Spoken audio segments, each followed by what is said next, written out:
Thank you, Ian. And before starting, I just want to echo the thanks that everyone's giving Bill and Jeff and the folks at the Journal.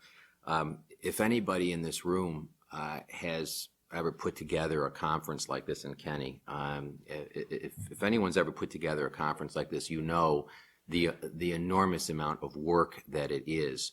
And these folks have been at this now for months. As a matter of fact, I have received more emails from Ken Ching than I have from any other person in the United States. And I feel, I met Ken and that was like a sort of a lump in my throat. I felt, Ken. But it's a lot of work, and it's also, I think, a significant, law and contemporary problems is, in my judgment, and I think the judgment of anyone who knows anything about legal scholarship, one of the most prestigious law journals in the United States. And the fact that it is devoting an issue to this topic, I'm not sure if it means it's become so mainstream it's not threatening anymore, which would upset me, or if it means it's becoming part of consciousness. But in any event, I'm delighted that this is going forward. What I'd like to do, I have never in my academic career, this is going to be a first for me. I'm going to read just 3 pages. I have finished my article. It's almost 80 pages long, and I thought I'll just read it. Not a good idea. What I'd like to do, though, is just read the first couple pages of the introduction, because I worked hard on that to try to boil down 25 years of work into a few pages. And I thought, as I was preparing for today, I thought, well, how do I really explain this and whatnot? And I thought, hell, I'll just read it. So that's what I'm going to do. But I promise I will not do a great deal of reading. First of all, I think that that's very boring. Secondly, I have a new prescription, which I just picked up 2 days ago. And it's not right. I don't know if I had a bad optometrist or what, but or whether the lens grinder was not good. But in any event, I can hardly see anything. So I will try my best. In my 1995 book, Animals, Property, and the Law, I argue that animal welfare laws do not provide any significant protection to non-humans because non-humans are the property of humans. Animals are commodities we own. They have no value except as means to our ends. We may, as a matter of personal choice, attach a higher value to our companion animals, such as dogs and cats, but as far as the law is concerned, even these animals are nothing more than commodities. We do not regard animal interests as having any intrinsic value. For the most part, we protect animal interests only to the extent that we benefit economically from doing so. The result of any supposed balancing of human and non-human interests as required by animal welfare laws is predetermined from the outset by the property status of the non-human as a food animal, experimental animal, game animal, etc. Although we supposedly prohibit the infliction on animals of unnecessary suffering, we do not ask whether particular animal uses are necessary, even though most of the suffering that we impose on animals cannot be characterized as necessary in any meaningful sense. Let me just stop there for a second. I think this is an important point. Everybody in this room, indeed probably everybody in the universe, agrees with the proposition that it's wrong to inflict unnecessary suffering on animals. As a matter of fact, I don't believe I've ever met anybody that disagrees with that notion. What do we mean by necessity? Well, whatever necessity means, if you've got a rule that says it's wrong to inflict unnecessary suffering on animals, if that's going to have any meaning whatsoever, it's got to be the case that we can't inflict or can't justify infliction of suffering on animals for reasons of pleasure, amusement, or convenience. Because if you've got a rule that says, it's wrong to inflict unnecessary suffering on children, but you can inflict suffering on them when it brings you pleasure, then you've got an exception that is so large as to render the rule meaningless. All right?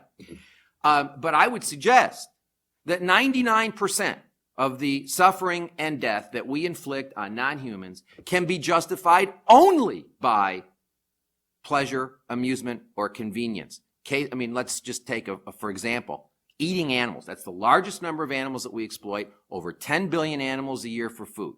Okay? Now, Nobody maintains that it is necessary to eat animals to lead an optimally healthy lifestyle. Indeed, an increasing number of mainstream healthcare people are maintaining that eating animals is not good for you. Eating animal products is not good for you. It is an environmental disaster.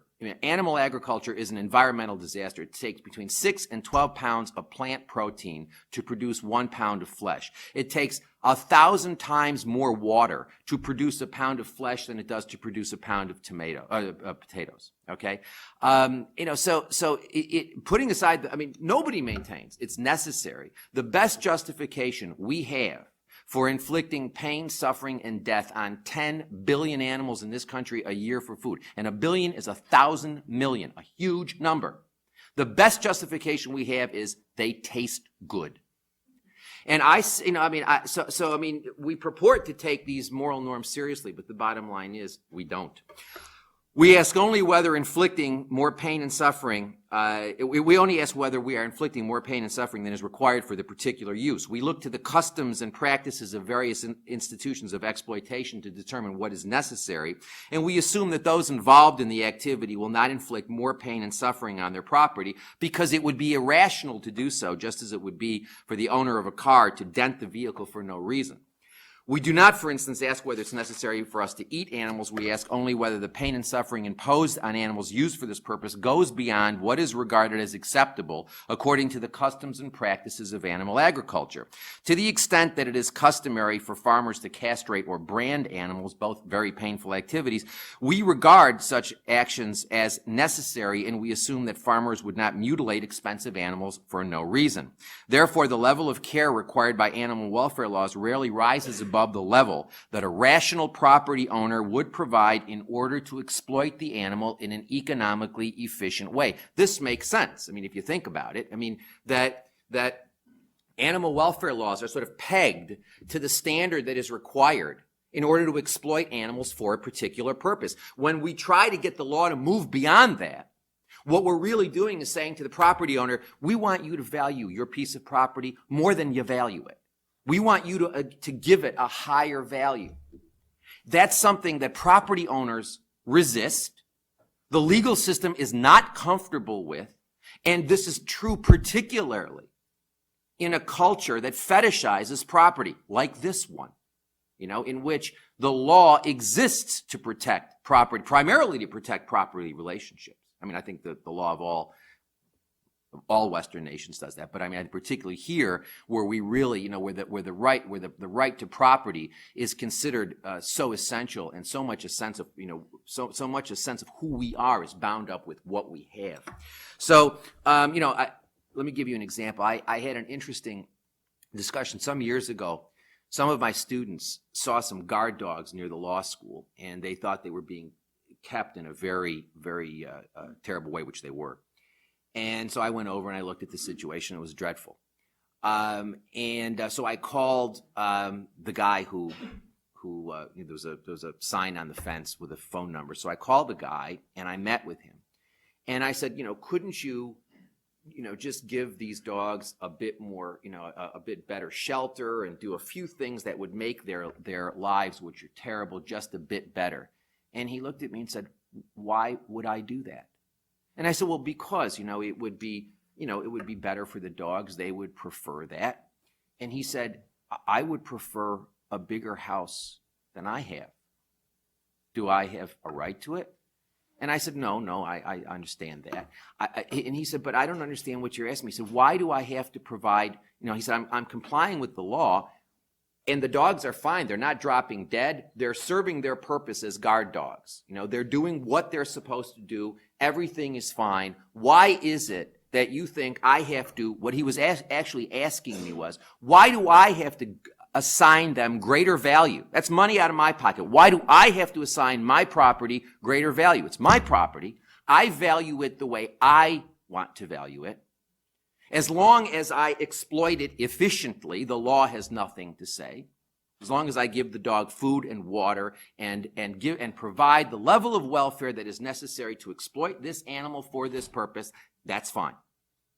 And from an economic point of view, he was dead right. In any event, Because animals are property, we treat non-humans in ways that we would consider as torture if humans were so treated. So that was the 95 book. Animal welfare laws don't work because animals are property. Now, I want to say, I did say in that book, actually in the introduction and many times throughout the book, we could treat animals better. Sure, we could. I've never said otherwise. Sure, we could. Even if they remain property, we could treat them better, but we don't. And we have had animal welfare laws for 200 years. And we are exploiting more animals in more horrific ways than at any point in human history. I just don't think they work. In my 1996 book, Rain Without Thunder, The Ideology of the Animal Rights Movement, I argue there are important theoretical and practical differences between animal rights and animal welfare, and that welfarist regulation intended to make animal treatment more humane may for the most part do nothing but make animal, or will for the most part do nothing but make animal exploitation more efficient. Welfare regulation, I maintain, will not recognize or protect the inherent value, that is, value that goes beyond the value of the animal as property of the animal, or lead in some incremental way towards the abolition of animal exploitation.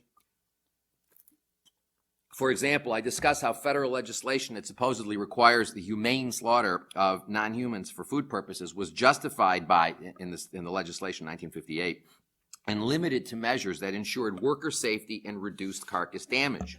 I argue to the extent that welfarist regulation seeks to go beyond this minimal protection, the property status of non-humans and the political compromise that is required in order to obtain any regulation of property use invariably result in regulations that do little, if anything, to adversely affect the interests of human property owners or to improve the treatment of their non-human property. The primary effect of these measures is to make the public feel better about animal exploitation, which may actually result in a net loss through animal welfare through increased consumption. You know, let me digress a minute. As you can see, this reading this thing was not going to work. I mean, I couldn't resist, jumping in. Sorry, but I'm making a theoretical point and a practical point about animal welfare. I think animal welfare is theoretically problematic. I mean, if somebody says to me, is it better to beat your slaves 5 times a week rather than 10 times a week? The answer is that's a no-brainer. Of course, it's better to beat your slaves 5 times a week rather than 10, but that doesn't address the question about the legitimacy of the institution of slavery. So as a theoretical matter, it seems to me that the idea that what we want to do is try to sort of make exploitation more, make it better. Let's put a, did you ever see that Vanessa Redgrave movie Playing for Time where the Nazis put a string quartet on the way to the gas chamber? Is that better than not having a string quartet? Well, I guess to the extent you like music and you're going to be gassed, you might enjoy hearing some music on the way to the gas chamber rather than not hearing music. But does it make the exploitation any better? And the answer is not in my judgment. So I think there's a theoretical problem, but I also think there's a practical problem. I don't think animal welfare works. And it certainly does not lead, welfare does not lead incrementally to abolition, which was a position that was very popular in the 1990s. A lot of the animal groups in this country were maintaining that, we all believe in abolition. Remember those days, Lisa? we all believe in abolition, but what we need to do is to move incrementally in the direction of abolition. And what I argued in Rain Without Thunder is there was no historical evidence to indicate that the regulation of institutionalized exploitation in that sense ever led to abolition. A central thesis of Rain Without Thunder, as well as my later work, Introduction to Animal Rights, which I wrote in 2000, is that if animal interests are to be morally significant, we must accord to non-humans the basic right not to be treated as property, and this requires that we abolish and not merely regulate institutional animal exploitation. So I made the argument for abolition and not regulation. And what I also argued both in Rain and in Introduction was that we really need to shift the paradigm. I do not believe, and I'll get into this this more, that the legal system is going to lead in the, you know, is going to be at the forefront of liberating animals. I think we need a paradigm shift in this country. I mean, I think we need to rethink the whole human non-human relationship. In my judgment, as long as 99% of the people in this country are eating animals and animal products, then I do not believe we will ever see any significant improvement in the treatment of animals or any significant change in the human non-human relationship, for the simple reason that we've got no reason to do this, and yet we all, you know, most of us participate in it. And as long as we are inflicting suffering and death on animals where the only justification we have is our pleasure, further discussion seems to me to be lunacy. In Introduction to Animal Rights, I start the book by introducing you to Simon the Sadist. You encounter Simon the Sadist, and he's about to blowtorch a dog. And, you know, you ask Simon, why are you doing this? And he says, well, because I really enjoy it. And you know, Simon's otherwise a very nice fellow. You know, it's not that he's like a problem other than this. He's just got this kink. He likes to torture dogs.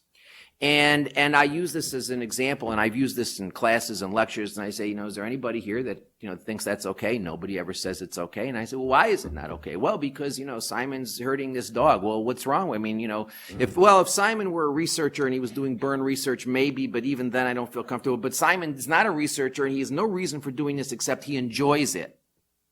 Then the next question becomes, do you eat meat? Do you drink milk?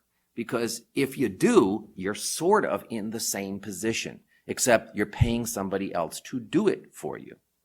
You see? And so I think we really do need to rethink from the ground up our relationship with non-humans before we're ever going to see any significant change in the way we deal with them. A number of my critics have argued, although we do indeed treat animals badly, there's nothing inherent in the property status of animals that would prevent us from changing the law to require that animals be accorded better treatment, and that animal advocates ought to pursue incremental improvements in animal welfare.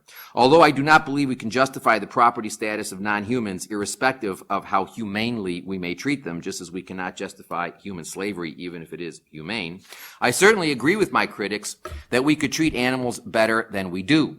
I have, however, argued that the status of non-humans as property militates strongly against significant improvements in that treatment, and that animal welfare will do nothing more than make animal exploitation more acceptable. It's the last paragraph I'm going to read. There can be no doubt that the animal protection community in the United States, and indeed throughout the world, has in the past 10 years achieved a greater degree of economic and political power than at any point in history. Therefore, if my critics are correct, and the property status of animals is not as significant an obstacle as I've claimed it would seem that there should be some evidence of progress that does not fit the model that I've described. That is, there should be some evidence of animal protection that goes beyond what is required for efficient exploitation, reflecting at least a nascent recognition of the inherent value of animals as opposed to their exclusively extrinsic value as property. And then that's the introduction to the article, and then I tell you what I'm going to do in the various sections. But since we're all friends, I'll tell you myself. In the next section of the article, what I do is I look at a number of measures that animal people point to as victories of the past decade, and I examine and I discuss them, and I conclude that if you want to know what animal welfare has done to help animals in the past decade, you need to close your eyes. What do you see? That's what has happened in terms of animal welfare helping animals.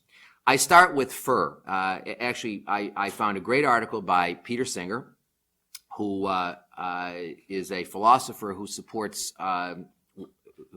what I regard as a welfarist theory. And he singled out two things as great triumphs of the past decade. One was the fact that fur had been, that the fur industry, that the animal rights movement had a tremendous effect on the fur industry.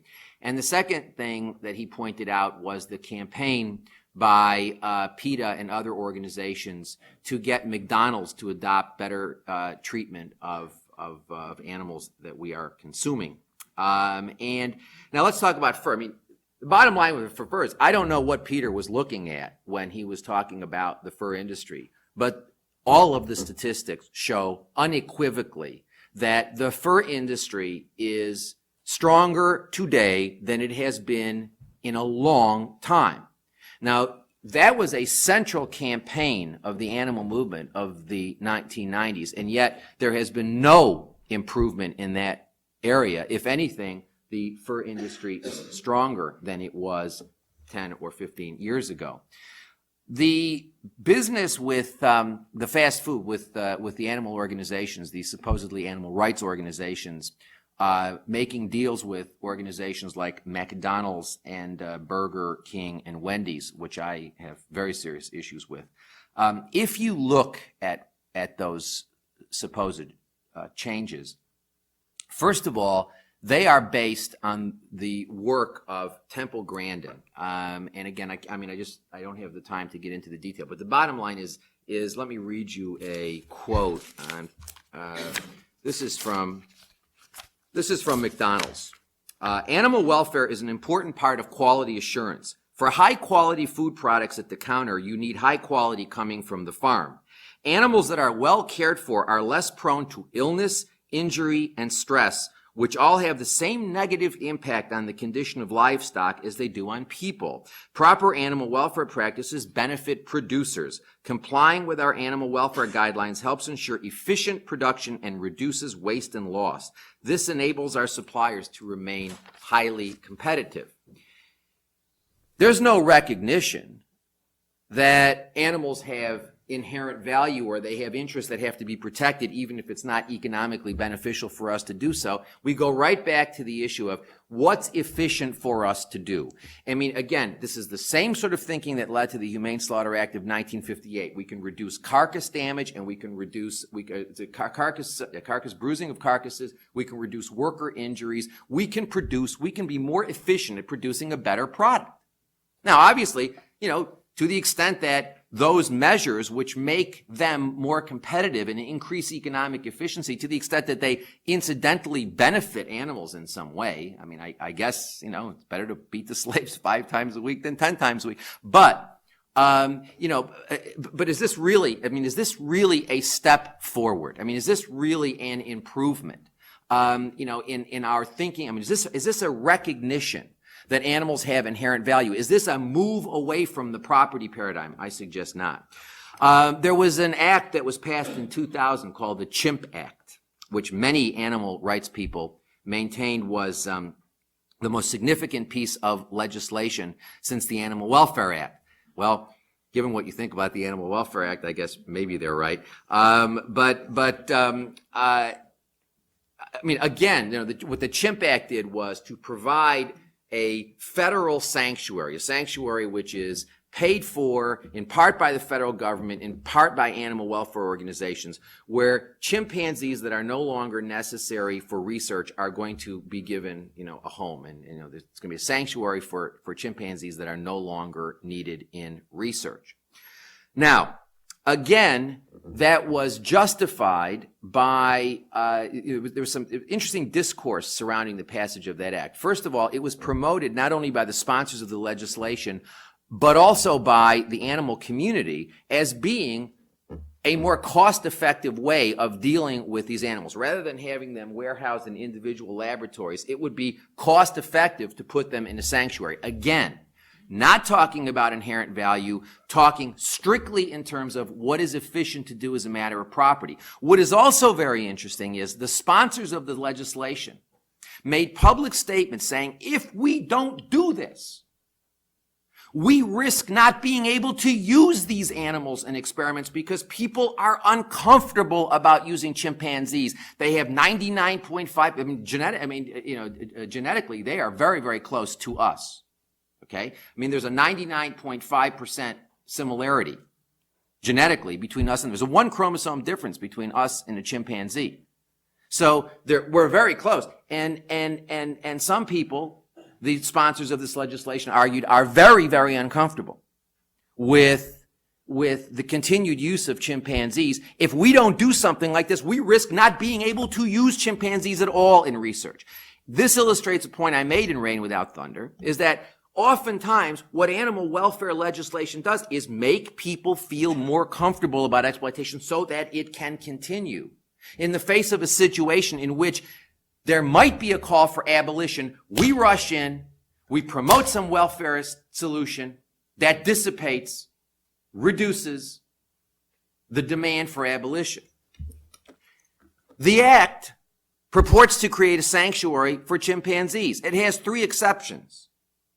If a retired chimpanzee is unique in terms of that chimpanzee's past medical history, then the retired chimpanzee can be used again in research. Now, I suggest to you that that is virtually every animal. I mean, you could make the argument that every animal is unique in terms of that animal's past use. So any animal that you want to use, any retired animal you want to use, you can make the argument that's a unique animal. I will tell you, when I used to be involved, as I was for many years, involved as legal counsel for PETA until the mid-90s, I spent a great deal of my youth working on the Silver Spring monkey case.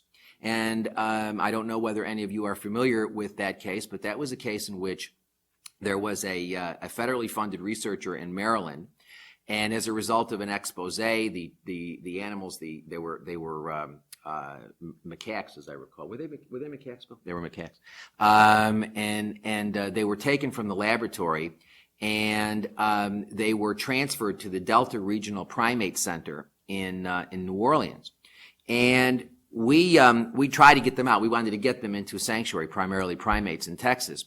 And that was a campaign that PETA had and I was helping them with. And the Congress passed a resolution with overwhelmingly in support of transferring the animals to a sanctuary.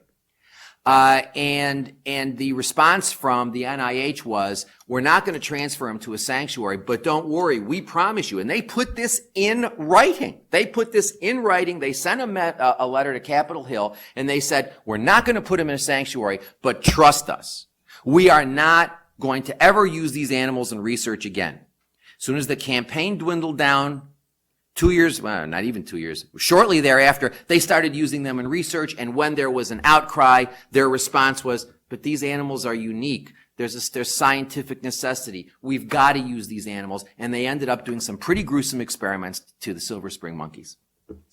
In any event, so if the animal is unique, the retired animal can be used. If the Secretary of Health and Human Services finds that it's necessary for public health, the animal can be used again.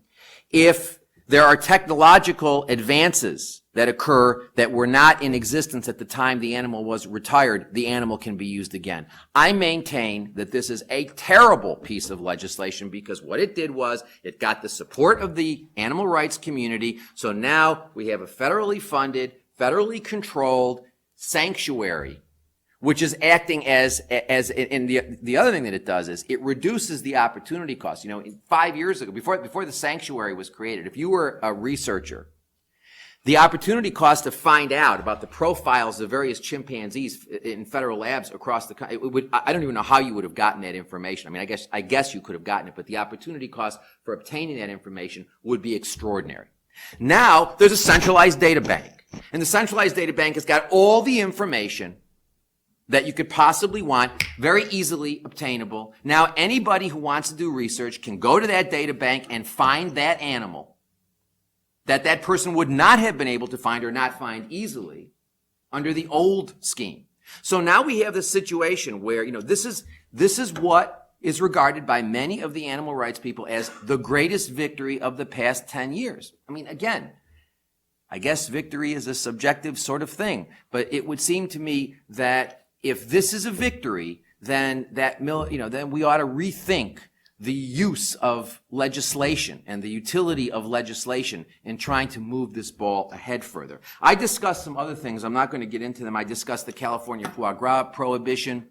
In California, Governor Arnold Schwarzenegger signed a supposed ban on foie gras, and again, many people claim that this was a great victory. The problem is it doesn't come into existence until 2012. It was supported by the industry in California because it immunizes them from any sort of claim that what they're doing is in violation of the anti-cruelty law. So in other words, they get immunity until 2012.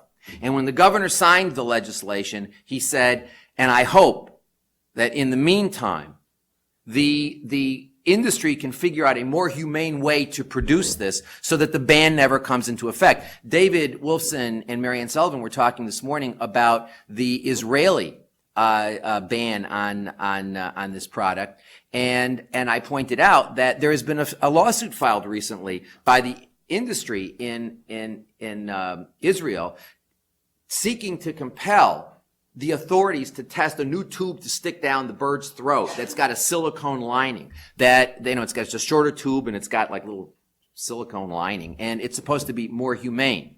And the many animal advocates in Israel are very worried that this is going to prevail. So all of the, the victory that they fought for many years is in serious jeopardy because now, we've come up with a humane alternative. And it sort of shows the problem with a lot of this, with this whole approach.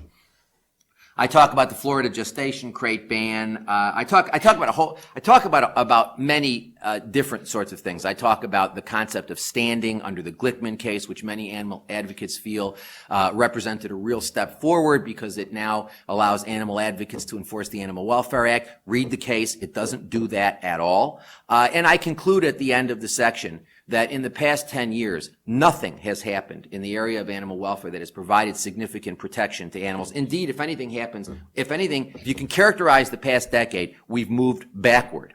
Case in point, the Animal Welfare Act, which applies to animals which are used in experiments, has excluded rats and mice. One of the great campaigns for the whole time I've been doing this is animal advocates have tried to get rats and mice covered under the Animal Welfare Act. Finally, after filing a lawsuit, the Secretary of Agriculture agreed to cover rats and mice under the Animal Welfare Act. Congress then amended the act to exclude rats and mice under the Animal Welfare Act. So rats and mice, 90% of the animals used in experiments, are not even covered by the Animal Welfare Act. This morning, Jeff was talking about covering chickens under the Humane Slaughter Act. Chickens aren't covered under the Humane Slaughter Act. And I was discussing this with Jeff at lunch, and I was saying, as you were saying that, I was thinking, yes, let's cover, chickens under the Humane Slaughter Act so they can receive the horrible treatment that the cows, pigs, and other animals that are covered by the Humane Slaughter Act receive. And there have been exposés in the past several years showing that the Department of Agriculture is not enforcing the Humane Slaughter Act. So this act, which gives arguably a minimal amount of comfort to an animal in the final seconds or minutes of her life, that's not even being enforced. So what I conclude is basically, I don't see a lot of progress at all. As a matter of fact, I see us in a regression. I think we're going backward. And I think as we're becoming more concerned about things like, bird flu, there's an easy answer to that. Stop eating chicken. If we didn't have chicken, if we didn't have a poultry industry, probably wouldn't be dealing with this problem. But because we're concerned about these sorts of things, because we're doing all of this genetic work and we're trying to, we're doing all of this high-tech stuff, the number of animals is going up. And the number of animals is going up in Britain, which has for 200 years had a very, very strident anti-vivisection movement. The number of animals is on the increase even in Great Britain. So what I conclude is it ain't working. It's broke. In the next section, I talk about the structural limits that are imposed by property status.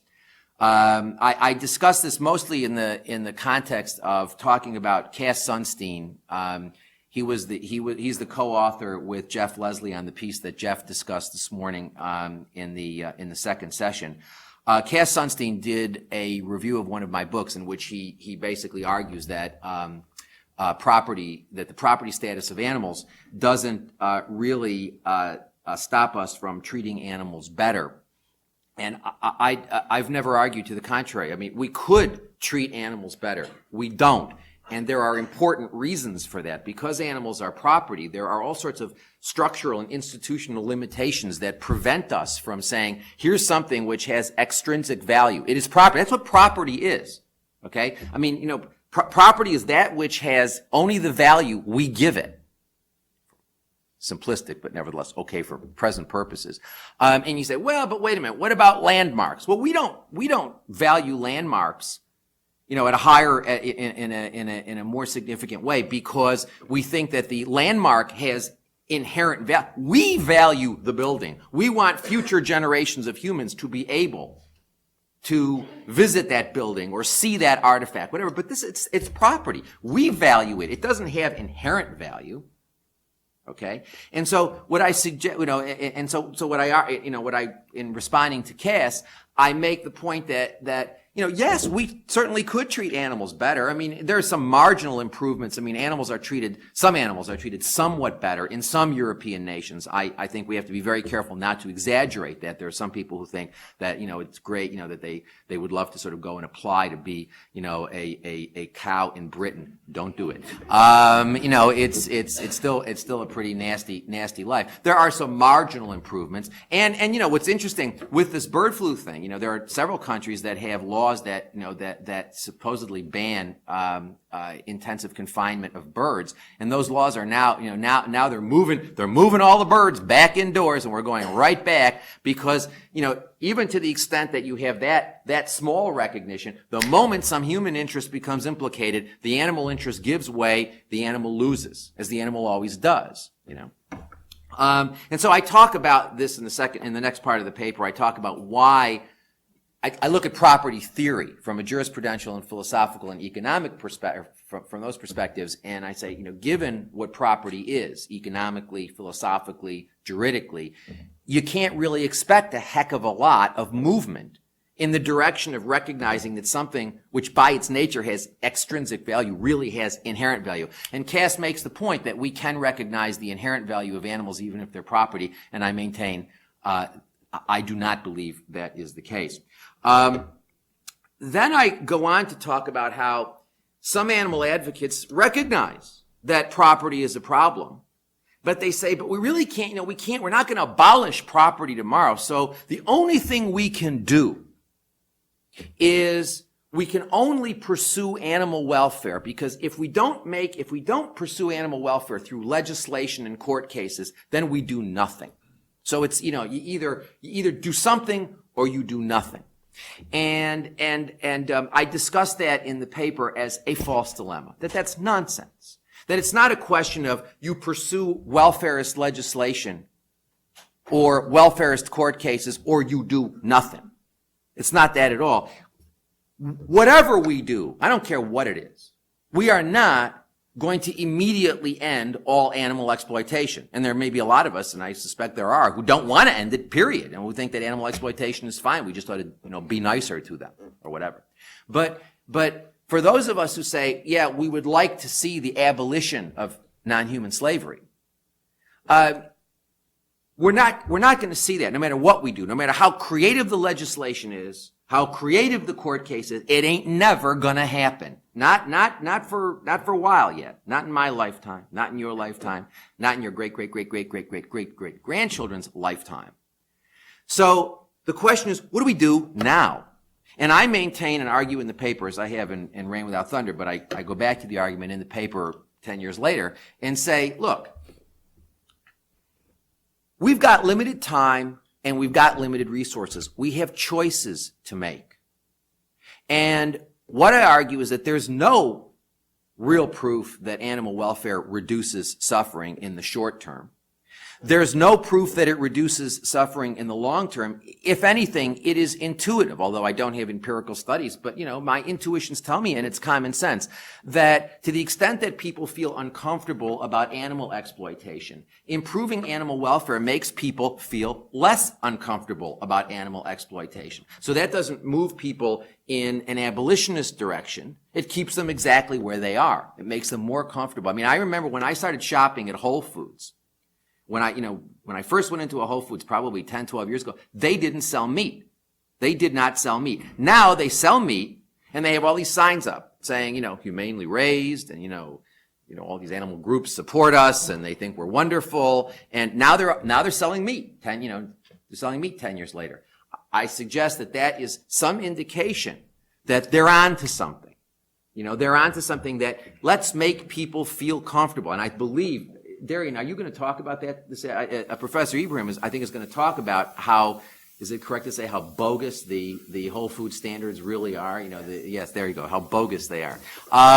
And so So, they're obviously onto something, that they're hitting that section of the humane community who say, well, I'm uncomfortable about it, but as long as you assure me that, they went to their deaths happily, that they said, here, cut my wrists, I want to sacrifice myself for you, that, it's okay, I'll eat you under those circumstances. So, and what I discussed in Rain Without Thunder and what I talk about in the paper is, I got to 3:15, right? So I figured I'll try to go till like 3 and then take questions so people can tell me how much they hate everything I said. All right. What I argue in the paper is that there is an alternative, and that is promoting veganism. That basically, if you believe in abolition, imagine if you were somebody who was an abolitionist of slavery and you owned slaves. It doesn't make any sense. If you are, in fact, an abolitionist, then apply the principle of abolition to your own life. As Gandhi would say, just say no. Don't participate in it. One of the arguments I had with folks in the animal rights movement in the 80s, this goes back a long time, is I said, look, rather than putting our money and our time and our energy into campaigns to amend the Animal Welfare Act or campaigns to amend the Humane Slaughter Act or whatever, let's put our money into a unified campaign to educate people about the moral, health, and environmental disasters of an animal-based agriculture. Let's educate people about veganism. Because for every person who becomes a vegan, there's a palpable diminution of demand. Gavrik, what is that? You have the numbers. For every vegan, what's the number? 3,000. 3,000 is that it's annually, right? Yeah. So for every person who adopts a vegan lifestyle, you are talking about a decrease of 3,000 not sentient non-humans. I think that's significant. I think if we had put our money in 1985, if we had put our money into a vegan education campaign, would we have turned a lot of people off? Sure. Would a lot of people said, I don't want to be a vegan. I like the taste. Yeah. But my guess is we would have several 100,000 more vegans in this country than we have right now, and we would begin to build a political base in favor of abolition.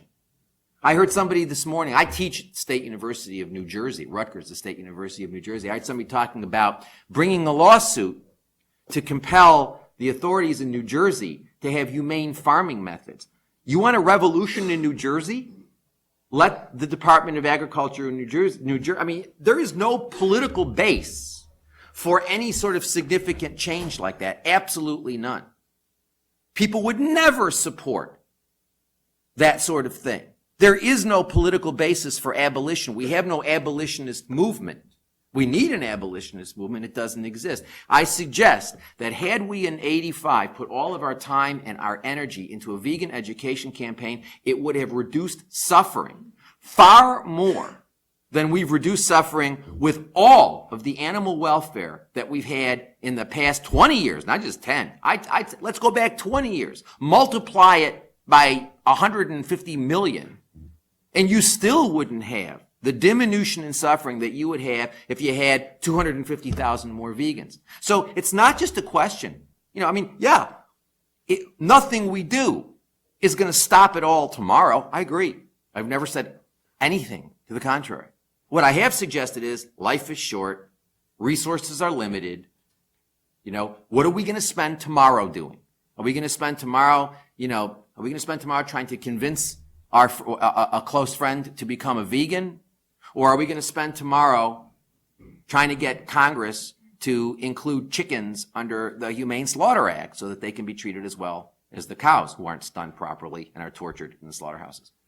That's a choice you make, but there is a choice. So anyway, and then I also talk in the paper, if we're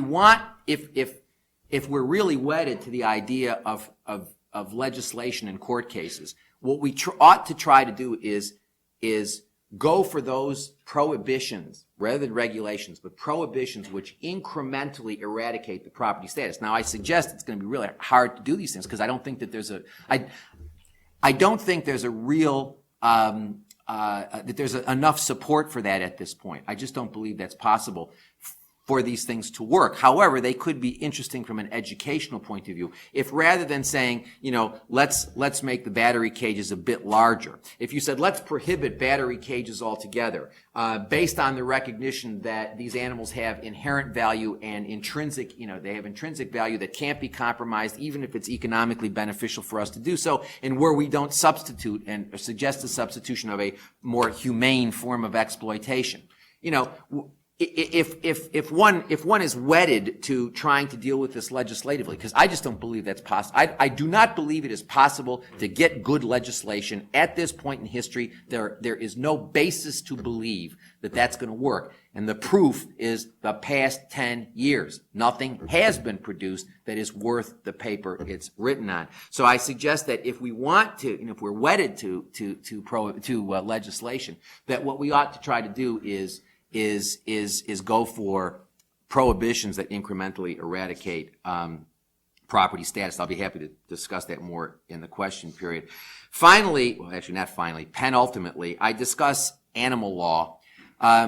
Many people maintain that the extant paradigm of animal law, which is basically veterinary malpractice, pet custody cases, pet trust cases, things like that, will have an effect on the property status of animals. I do not believe that's the case.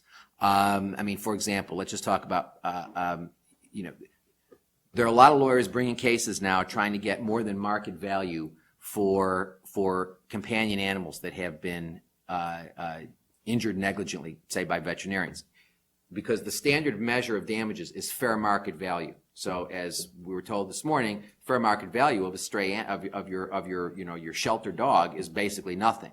So if a veterinarian negligently injures your animal, you've got basically no recourse because you won't be able to find a lawyer to bring the case because the animal has no value. So we're trying to get courts now to recognize that animals may have more than value, more than fair market value. I suggest that is not nearly as dramatic as it sounds. We have in the law recognized that for ages. For example, if I borrow your great-great-great-grandfather's pocket watch, which has no value as a piece of jewelry, has a lot of sentimental value to you, and I damage it, you can sue me, and courts have courts in common law have long recognized that to the extent that fair market value is an inadequate measure of damages, we've got to give you more than fair market value. The fact that we're now treating dogs and cats like your great-great-grandfather's pocket watch, I guess, one might say that's a sort of a step, but I don't think that's a step. All that's doing is saying that certain pieces of property may be valued in a different way from the way the market values them. And because we respect property so much, we're going to allow the owner of the property to make those valuations. And I don't see that as a significant step. I don't see it as a step away from the property paradigm. And indeed, I'm really concerned.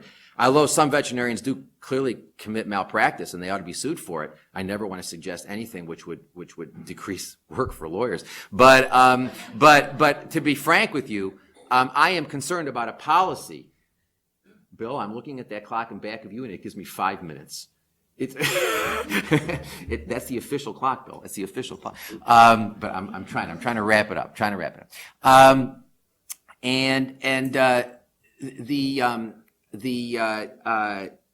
You threw me off my track. Okay. Oh yes, I am concerned about a policy of suing veterinarians because I'm worried that what that's going to do is increase the costs of veterinary services. So people who have less money will purchase fewer veterinary services because veterinary prices will go up because veterinarians will pass along to all of us the costs that they have for their malpractice premiums and what they're having to pay out, for all. As I say, when a veterinarian does something wrong, the veterinarian ought to be sued. But I think that if it's our policy, if the animal lawyer's policy is let's pursue veterinary malpractice, I do not think, in my view, that is going to help animals. Indeed, I think and I don't think it's going to move away from the property paradigm. If anything, I'm real concerned it's going to result in the purchase of fewer veterinary services by people, particularly those who don't have much money. And, you know, that's not to say, you know, as somebody at lunch said, are you telling us that lawyers can't do anything? And the answer is no. And in the paper, I discussed the model that we use at the Animal Rights Clinic, which we ran from 1990 to 2000, in which what we try to do, in my whole life, I've never drafted a pet trust, and I've never been involved in a pet custody case, and I've never been involved in a veterinary malpractice case. And I hope for the remainder of my existence on the planet to keep it that way. What we did was we did not see ourselves as at the center of the storm, that we were going to cause the change in the status of animals. We did not see ourselves as revolutionaries. As an old friend of mine, Bill Kunstler, who is now dead, who was a neighbor of mine in New York City, who was a civil rights lawyer, perhaps some of you know him or remember him, but Bill Kunstler once told me, never make any mistake about it, son. We are not revolutionaries as lawyers. We are pimps for the system. And the best thing that we can do, that was the expression he used. And I remember the conversation. We were on the Pulaski Skyway heading from Newark back into Manhattan. The car had a flat tire. I do not know how to change the tire of a car. So we were waiting for the AAA. We were waiting for the AAA on the Pulaski Skyway for an excess of 3 hours. We had a very, very long discussion. And one of the things he said to me, which I'll never forget, is, you know, don't ever get confused. Don't ever think we're revolutionaries. We're not. We're pimps for the system. The best that we can do is to keep the real revolutionaries safe while they foment the revolution. And so what we try to do in the clinic is to protect the vegan activists who wanted to demonstrate and pass out, you know, literature, or the veterinary student who said, I will not participate in any cutting up of a healthy dog or cat. I'm not going to stand there and watch it. I'm not going to watch it on video. I will not participate in it at all. We tried to take cases that were consistent with an abolitionist message. So there is another way. I mean, I just do not believe that lawyers are going to force animals or cause animals not to be property any longer. I just don't believe that that's going to happen. I think if lawyers can play a role, it's in protecting the rights of those people, you know, and I don't believe that they're, I mean, I'm using revolutionary, but I mean, please, let me make one thing clear before anybody misunderstands. I am not in favor of any sort of violence whatsoever. You know, I'm a complete ahimsa sort of guy. I do not believe in any sort of violence. I do not and will not represent people who are involved in, you know, starting fires or, you know, in this Huntington animal cruelty thing. I just don't get involved with that. So I'm not talking about revolutionaries in that sense. I'm talking about people who are trying to shift the paradigm away from the patriarchal model of violence, which dominates our thinking, which is part of our everyday sort of life, which I think is deeply disturbing. And the final part of the paper, and then I'm just about to wrap up, I go to an issue that Tammy Bryant talked about this morning. In my book in 2000, I talk about how we're going in the wrong direction to the extent that we talk about chimpanzees and dolphins being better than or deserving treatment that other animals don't. I think that's crazy. I did have a chapter in the Grade A Project in 1993. But even in that chapter, I pointed out that I thought sentience was the only thing that matters. It's only the ability to feel pain that matters. Whether you're smart, whether you're, you know, cognitive differences may be important for certain purposes. The ability, for example, some people think recognitional self-awareness is important. You know, well, all right, fine. If that means you've got one comb or one hairbrush left, and the question is, do you give it to a chimpanzee or do you give it to a dog? Dog ain't going to use it. Maybe the chimpanzee will recognize himself and brush his hair or whatever. So give the brush to the chimpanzee. But for purposes of treating either the chimpanzee or the dog as a means to our end in inflicting pain, suffering, and death on that animal, I do not think that there is any difference between a chimpanzee and a dog, just as I don't think that there's any difference between a really smart person and a really dumb person. I mean, you know, there may be differences for purposes of who you give a scholarship to. Somebody may merit, it may be in someone's interest more to have that resource, but that doesn't mean, you know, for purposes of using someone as a forced organ donor or as an unconsenting subject in a biomedical experiment, the person who's really smart and the person who's not really smart, in my judgment, are equal. Where I disagree with Tammy is, Tammy doesn't think sentience, and correct me if I'm wrong, I mean, we disagree on sentience. I believe that sentience is necessary because I don't think we can talk about non-sentients having interests. I can understand that a tree houses animals, and, those animals have an interest in that tree not being knocked down, but I do not believe that trees have interests. I don't believe there's anything that a tree prefers or desires or wants. Fish live in the water. Fish have interests. There are things that fish prefer, desire, or want. I do not believe the water has interest. That is not to say that I believe that we ought to exploit those resources for no reason. However, I don't believe they have any inherent value. Those resources only have the value that we give to them, whereas the animal values his or her own interests even if we don't value them, just as we all value ourselves even if nobody else values values us. And that's really the basis of inherent value. And now, if I don't take a breath, I'm going to die, and I will be happy to take questions. Thank you very much.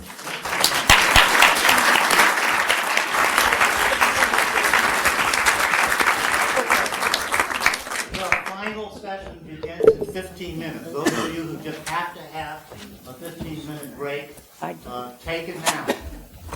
Then the questions will begin. But we are going to get back on schedule. Okay. Start the final session at 3:15. There's also some coffee and things, just coffee actually, out by the registration table, if anybody would like some. So be back in about 10 minutes. Thanks.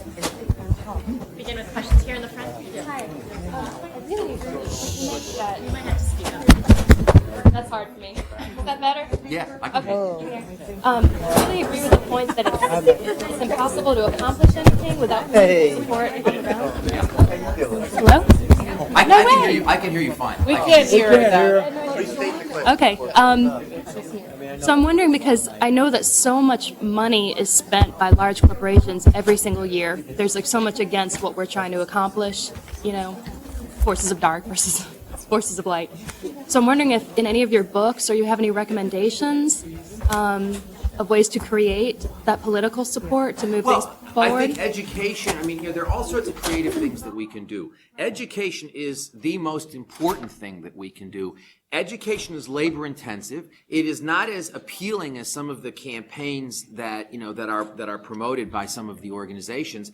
It's hard work. You spend every day of your life saying the same thing. Do you know how many times I have been asked, but what about insects? If I had a nickel for every time I have been asked about what about insects, I would be able to retire, which I would do. But every time you're asked that question, the burden's on you to act engaged. And as if it's the first time you've ever heard that question, because you want to get that person. You want to sort of persuade that person of your position. Education is labor intensive. It is grueling. It is a pain in the neck, but it's the only way we are going to ever succeed. And by we, I mean those people who believe that it's the abolition and not the regulation. Those of us who are interested in getting rid of non-human slavery rather than making it more humane. I suggest that the only way that's going to happen is the hard work of shifting that paradigm. We haven't done it yet.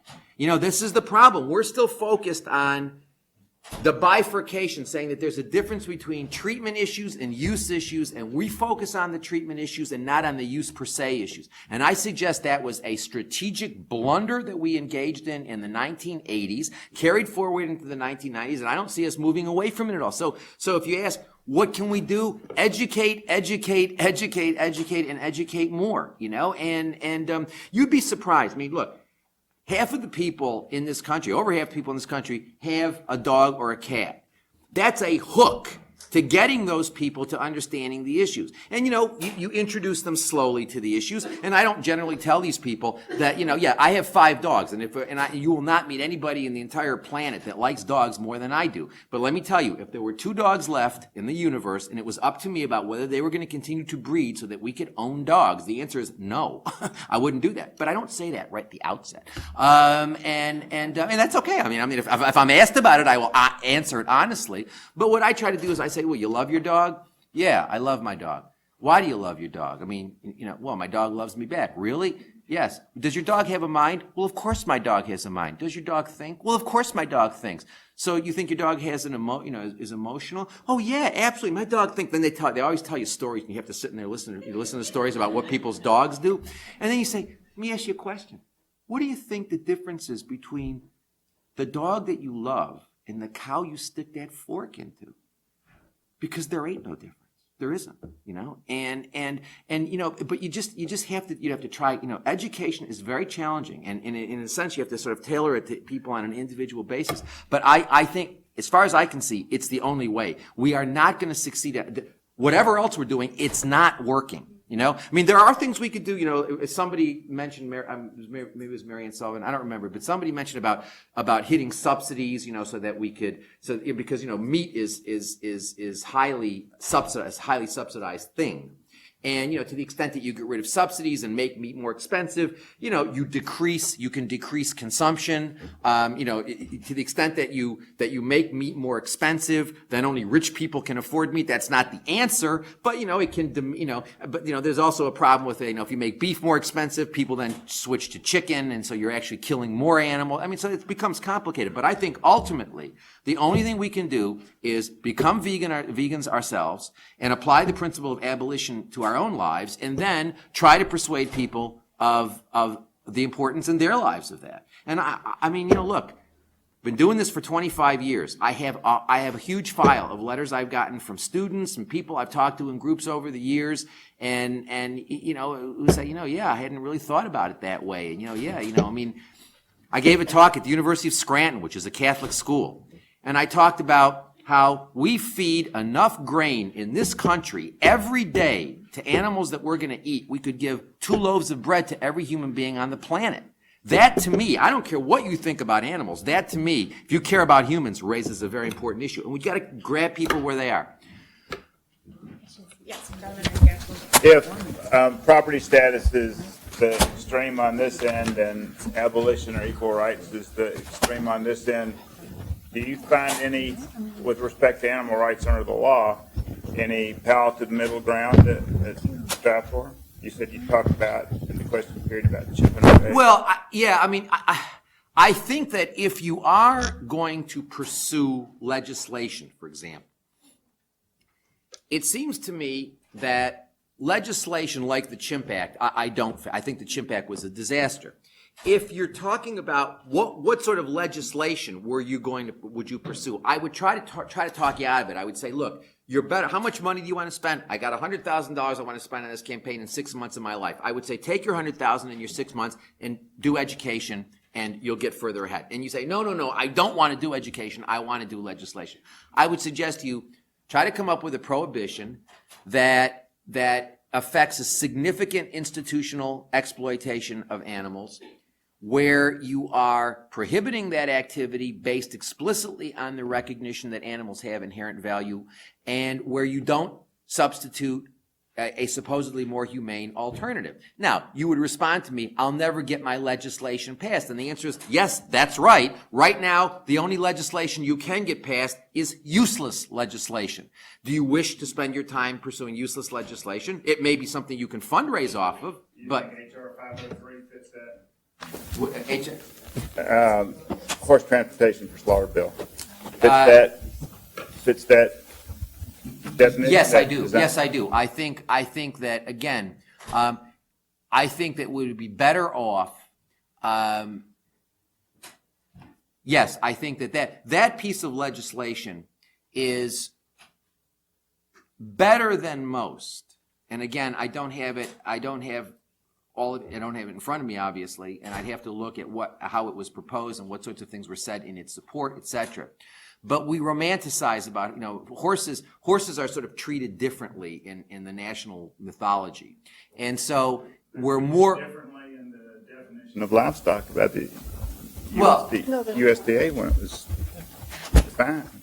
I'm sorry. Well, I mean, it goes back a long way. Yeah, because when Anna and I had the clinic, we worked on wild horse cases, and there's a certain mythology about wild horses, and there's a certain, you know, most people are horrified to find out that people, you know, that there were slaughterhouses, you know, where horses were being slaughtered in the United States, you know, so I mean, horses we treat somewhat differently, just like we do dogs and cats. They're more domestic, you know, they're more sort of like family animals.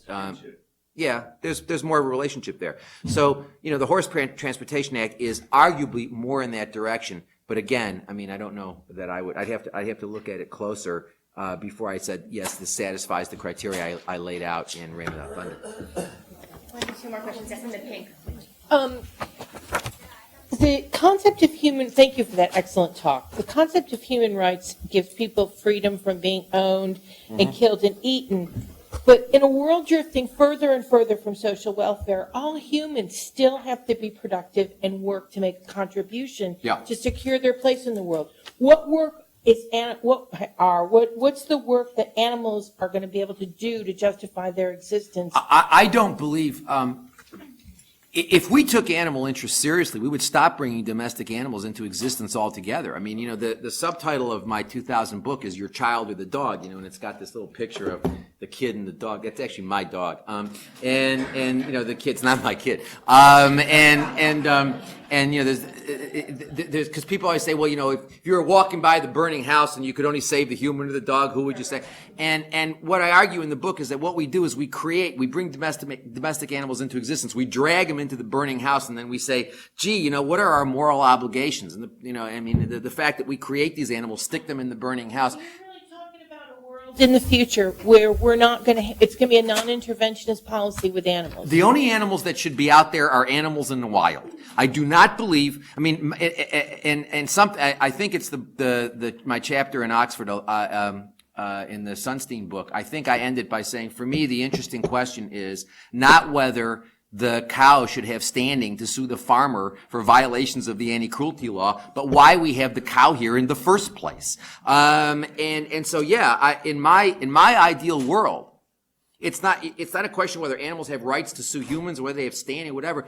It's we don't have any more domestic animals. Why are we bringing these beings into existence for the sole purpose of using them as our resources? If we took their interests seriously, it wouldn't be a question about what rights they would have, except they would have one right, the right not to be treated as our things. And once we recognized that principle, we would stop bringing these animals into existence. And frankly, as I said before, I love dogs, but I would never, if it were up to me, I would not be in favor of continuing to breed dogs or cats for human companionship. I think that's exploitation. I mean, my dogs, much as I love them, they are totally vulnerable. They are dependent on me when they eat, when they sleep, when they go to the bathroom. They got to hope I don't get involved in one of these discussions and forget to give them water or forget to let them out or forget to go home.